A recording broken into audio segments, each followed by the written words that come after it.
Now, this is what we call providence. So, I just got done answering this question from Leonard. Could you do tutorials on some of them? The issue I have with tutorials is I never know what I should do a tutorial for, just because I've built so many things with command blocks. So, I was going to ask, or I did ask, what would they like to see? And then Leonard hits me with, is it possible with command blocks to make a player get a higher chance for crits? So I thought this would be an interesting and fun idea to tackle, because the best thing to do tutorials for is obviously what people ask. So, how can we make a player guarantee a crit? With bows, it's super simple, because you can just modify any arrow shot with the critical flag, and you can just turn that to true, so any arrow that hits is then going to deal critical damage. As for melee, it gets a little bit more complicated. So according to the wiki, a critical hit is an attack that deals extra damage compared to a regular attack. We don't really need that. All the arrows already said that. Okay, in melee combat, a critical hit occurs when a player attacks a mob while falling, including while coming down from a jump, but not while jumping. The attack deals 150% damage, it's fine. I do find this interesting. Java, the calculation is before any modifiers, and Bedrock, it's after. So it's a far bigger increase on Java, and that's just kind of weird that the calculations are done before and after. But yeah, so then we have a list of criterias here that we need to sort of meet, or rather not meet. So a player must be falling, but they cannot be on the ground. So we can't just flag the players falling. Not that you can, because you can't edit a player's NBT.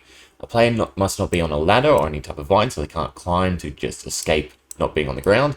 A player must not be in water. A player must not be affected by blindness, slow falling. A player must not be riding an entity. A player must not be faster than walking, like flying or sprinting. This clause is probably the most interesting to me, because essentially, if you were to sprint while under, say, slowness, or fly while under slowness, you should be able to still meet this criteria, but that's something we'll have to play around with. And then a base attack must not be reduced below 90% damage due to cooldown. The biggest thing we just have to meet is this. A player must be falling. So, let's get to it. Right, so here we are. And this is where things get a little bit tricky. So, to crit, you obviously, in normal gameplay, you jump and you have to hit. But as you can see, it doesn't always trigger. The reason for that is the detection that's going on for Minecraft to actually flag the player to be able to crit is tied to full distance. So unless you actually trigger the full distance, which means you have to fall, from my understanding, a whole block, you won't actually be able to trigger a crit, even if you are off the ground. See, it's much easier if you're jumping down a height than it is if you're jumping just on a single position, because right now I'm getting anywhere between a whole block to less than a block, which means that the full distance doesn't always trigger.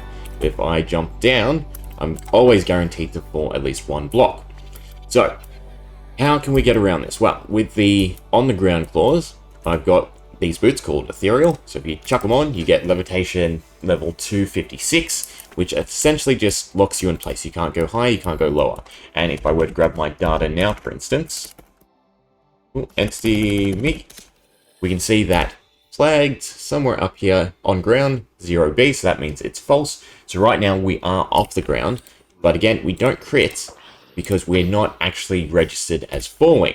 So there should be some sort of data tag here called full distance, and it should be at least greater than 1, because that means we've fallen 1 block. So we have to come up with a way to trick the game into thinking that we've fallen 1 block, always, or when something is, say, in our inventory or equipped, in order for us to guarantee we crit. Because it doesn't matter what I do, there's nothing I can do to trigger that full distance unless we drop more than 1 block. The initial thought I had would be to simply float the player with some other method other than using the ethereal. I think I destroyed them. It doesn't really matter. They didn't work. And use that to trick the game. But we need to come up with something a little bit different. Aside from looking trippy, this is the first mechanism. So essentially all I've done, if I can get in range, it doesn't like it. I need to destroy it. All I've done is constantly teleport us to our coordinates +1 in the Y, so that we go up a block, and then we just have to create an interval that allows us to drop down before it teleports. And if we can chain this cycle together, we should be able to create, in fact, should be 1.1. In fact, you know what? I've got the perfect chain in mind. Okay, so what we've done is we're using execute as every player at that player, unless there is an air block underneath them. And we're using 0.9 because this will allow us to run the TP up 1.1 blocks, and this will create an infinite loop where we're constantly falling. Now, it does look horrendous, but as long as our weapon's charged, we should always crit on every hit. So there's the sparkles, data gets, us, and then just full distance rather than all our data. So we can see it's 170, 184, and it's constantly going up. So the other issue of this method, for one, besides it looking atrocious, is if I were to go back into survival mode and disable it for whatever reason, we're going to instantly die because we're currently falling a ginormous amount of blocks. You can tell by the large particle effect. And likewise, we're back to 0. So this is the flag we need to sort of trigger. And there needs to be a better way than this. Because I could not tolerate playing the game like this, could you? I mean, you can walk around, it's fine. You can fall, you can drop, and you can always crit. You just have to live with stuttering. Boy, oh boy. This is doing my head in. It's actually a lot more technical than I thought it would be.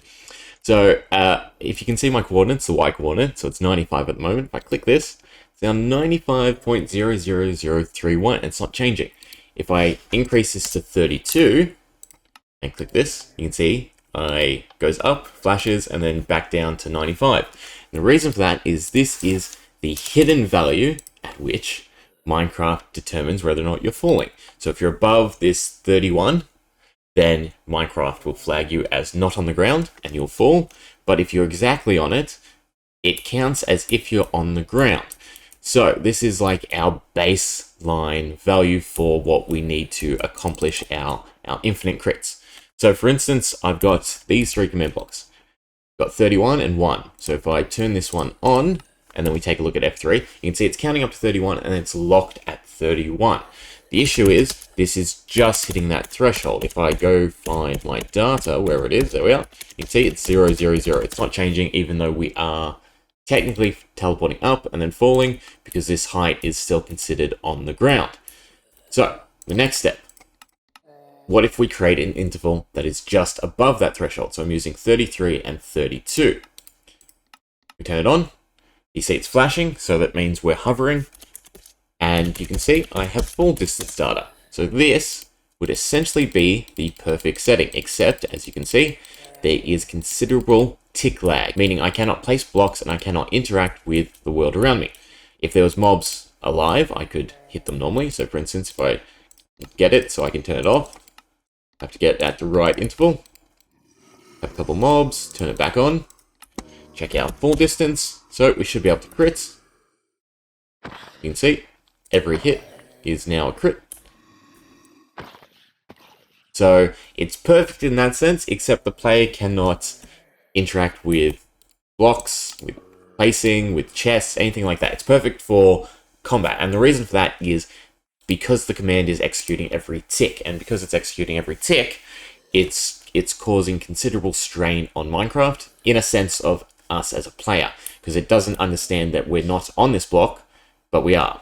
So it won't allow us to place, depending on, you know, whether or not we can perfectly time it. There are some positions, for instance, if we're perfectly aligned to certain axes, where we can, but as you can see, we can't crit anymore, we can, and now we can't place blocks. So it's frame perfect at this interval. If we make the threshold 32 now, for instance, turn this on, you can see it's counting up to 32, we can place stuff, and the reason for this is now it's an inverse system. So instead of being able to create every tick, it is essentially working for 31 ticks, as in the world, and then on that 32nd tick is when we're flagged as falling, we can crit, and you could probably do the math, 31 out of 32 is a very, very slim chance to crit. So the question is, how do we increase this threshold while not increasing the amount of ticks in which it runs? That's the big issue. As you can see, there's still some tick lag, depending on which tick I access the block on. And boy, am I saying tick a lot. I'm sure it's ticking you off. But yeah, so I have the basis of the system down. I now just need to figure out a threshold between these two so that we can crit on demand or have a high chance to crit while just walking or stationary. and still be able to interact with the world. Because right now this is perfect, but again, I doubt we could even see one. In fact, if I just use the full... To be honest, I'd have to do this frame perfectly. I'd need to execute the command on that 30-second tick. Okay, I think I've got it. So the trick was to blend my two ideas. So one to limit which ticks the command operates in, and then 2 to have the maximum interval. So for instance, if we set this to 20, you can now see on the right hand side there we've got a tick counter. It's counting every tick of the game, so every 20 is 1 second, and we've got this command limited to only run when the tick counter is 1 or less. Cool, so at the moment, no full distance. But if we halve this, so every 10 ticks, full distance, still no. What if we halve it again? There's still some chance of tick lag, so it's not looking good. But at 5, you can see we have full distance every now and then. So it's not 100%. We do hit 0 sometimes, but we should now be able to crit every now and then. Let's get a few. Come on, give me a crit. There we go. So we got 1 crit in however many. 1, we'll count 2, 3, 4, 5, 6. So 1 in 6. That's still pretty good odds considering we're obviously stationary. It now gives the player a crit chance, and hopefully it looks like we can still interact with the world. And another thing to note is this is on my command block world, so my tick lag is already considerably high, meaning that this system should be more applicable on a normal world. Good news and bad news. So we're here on my normal tutorial world, and obviously the ticks are far better. You can see on the right hand side, all green. The milliseconds, whatever average, I don't know what they mean. I just know it's a lot lower. I think usually on the other world it was what, like 50 or 60. Here it's 4, max 8. So we can just have one command block constantly running, and it does just fine. I found the perfect interval. It's not 3-1, it is 3-1-7, and we're floating essentially. Thanks to it, you can stay in place. Crits. Big downside though. There's nothing I can do that seems to be able to get movement working unless you set this to a greater interval. For instance, say I were to do that, the screen's jittery. I think that's still, yeah, no. It needs to be even more. You need to essentially be hovering like this. But now we can move and we can obviously crits. Granted though, this is, you know, no way to play the game. You can still fall down and jump, and it's a bit weird. If you want 100% crit, that's all you need to do. You can play around, find the exact interval. Maybe it's 1. No, so you need to like really look like you're hovering. It's decent here. We're getting a few crits on movement, but all in all, it's not a 100% system. This, at the very least, is 100% crits while standing still. You don't have to jump, and there's no issue with lag. Granted, if you have anything else running, you're probably going to experience some issues. Other than that, what can you do to play around with it? Well, we can use our tick counter. So scoreboard objective, add tick counter dummy. You can name it whatever you want, turn it on. Make sure to +1 to it every tick, so it's counting up, and then have a reset clause. But before that, we do have our TB command. So I've gotten rid of the clause to detect being over an open block. You don't actually need it if you're using the perfect interval. So at 3-1-7 is that perfect interval. Okay, so then tick counter 2, and then the reset is on 3. So it has 3 possible clauses, 1, 2, and 3. Because the ticks are operating a lot faster, this is the lowest you can actually set it and still have it functional. If we turn it on, the way it sort of works now is essentially 100% crit. So we hit. Oh, not 100% crit. Thought it was 100%. Let me decrease this one. Change it back to 2. Is that 100%? Yeah, there we go. So 100% crit at 2 because it only has the 1 state. Call it whatever you want. 50% maybe. If there's an extra state now, it should be 50%. 50% of the time we crit. Again, it's a bit more complicated because it's about being tick perfect. But we can use this counter to now add a chance to the crit. So instead of it being 100% at 2, it's now 50% at 3 roughly. We could increase it to 10, and now it's even less likely, but there is a chance we can crit, you know, without jumping, just on a normal swing. Again, the biggest issue is movement, unless we're actually hovering off the ground, and there's no good way to do that without slow falling, because there are stages of slow falling where you can hover. Same with levitation, but I'm pretty sure levitation cancels claw as well, and you actually can't carry momentum or anything like that with it.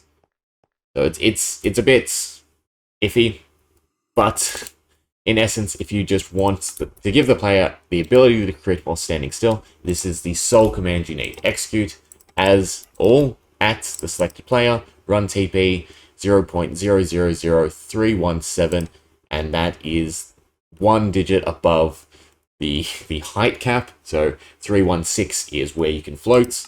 If we turn this off, TP, I don't have to do anything else, right? 30316. Yeah, and we should be perfectly, 0.0032. Move, it goes back, but we don't go down at this interval. We change it to 317. If you can see, it goes back to 0. You can sort of see it flash behind the wall of text. But yeah, you want to give the player a chance to crit, albeit not perfectly because they can't actually move with it, so it's essentially as a flaw, just like jumping in itself. You can go ahead and just use this command. And then, yeah, 100% crits. But nothing you can do about the movement. I might play around with it a bit more. I was hoping to make something useful out of it, but realistically, the only way to get around the movement is to have the player hover, and there is not a good way to do hovering outside of effects, and then if you're using effects, you can't actually crit, because that's one of the clauses. Anyway, I hope you enjoyed. I found it interesting.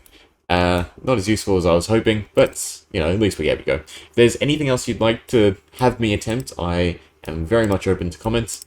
Tell me what you think I should look into, and we'll see if we can figure something out. Anyway, so yeah.